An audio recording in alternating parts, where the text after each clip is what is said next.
वक्त है सत्य और तथ्य का। एक होता है डेबिट कार्ड, एक होता है क्रेडिट कार्ड। मेरे और आपके पास जो क्रेडिट कार्ड है उसकी वैरायटी पॉलिटिकल क्रेडिट कार्ड से बिल्कुल अलग है। हर महीने पैसे भी चुकाने पड़ते हैं भाई। उदाहरण के लिए जातिगत जनगणना के मुद्दे को ही ले लीजिए। मोदी सरकार ने बुधवार को ऐलान किया था कि जनगणना के साथ जातियों की गणना भी कराई जाएगी। इसके बाद राहुल गांधी मीडिया के सामने आए, उन्होंने सरकार के फैसले की तारीफ करी, लेकिन कांग्रेस का पूरा इकोसिस्टम इसके बाद यह साबित करने में लग गया कि राहुल गांधी के दबाव में मोदी सरकार को आखिरकार झुकना पड़ा है। समाजवादी पार्टी कह रही है कि अखिलेश के दबाव में झुकना पड़ा है, राजद कह रही है कि तेजस्वी के दबाव में झुकना पड़ा है।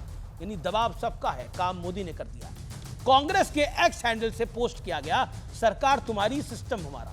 दूसरी ओर बीजेपी का इकोसिस्टम इसे प्रधानमंत्री मोदी का मास्टर स्ट्रोक बता रहा है। हमेशा की तरह बीजेपी नेताओं का दावा है कि प्रधानमंत्री के इस एक फैसले ने विपक्ष से उनका सबसे बड़ा एजेंडा छीन लिया है।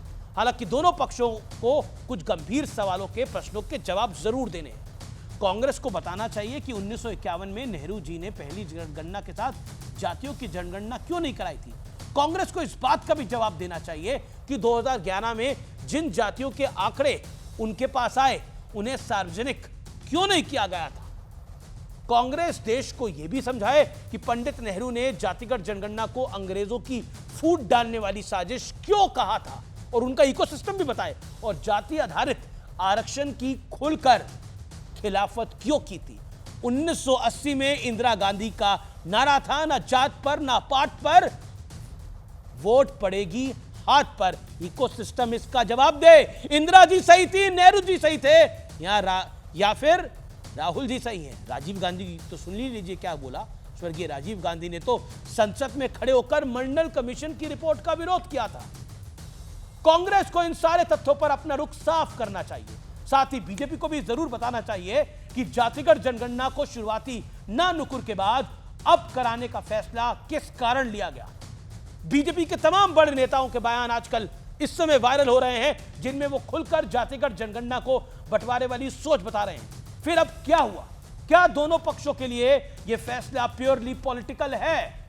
बिहार में चुनाव है और यह बात किसी से ढकी छिपी नहीं है। बिहार में जातियों वाली सियासत कितनी बड़ी है और उसके इर्द गिर्द पूरा चुनाव लड़ा जाता है, यह भी सबको पता है। हालांकि राहुल गांधी इस बात से इंकार कर चुके हैं कि चुनाव में इसका कोई रिलेशन है, यानी बीजेपी को इसका कोई लाभ होगा।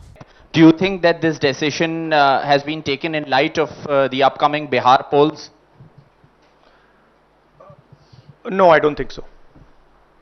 और अब पूरे इकोसिस्टम से सवाल है, जवाब जरूर दें अगर हिम्मत है तो, कि जातिगत जनगणना पर क्रेडिट वॉर से किसे फायदा होने वाला है, जनता किसके दावों पर विश्वास जताएगी। इसका जवाब शायद हमें बिहार चुनाव के बाद मिल जाएगा। तो आज का यह सत्य और तथ्य समूचे इकोसिस्टम के लिए और उन लोगों के लिए जो हर चीज में नकारात्मक रवैया रखते हैं, यानी नेगेटिव सोच रखते हैं। जरूर देखें आज का सत्य और तथ्य। नमस्कार।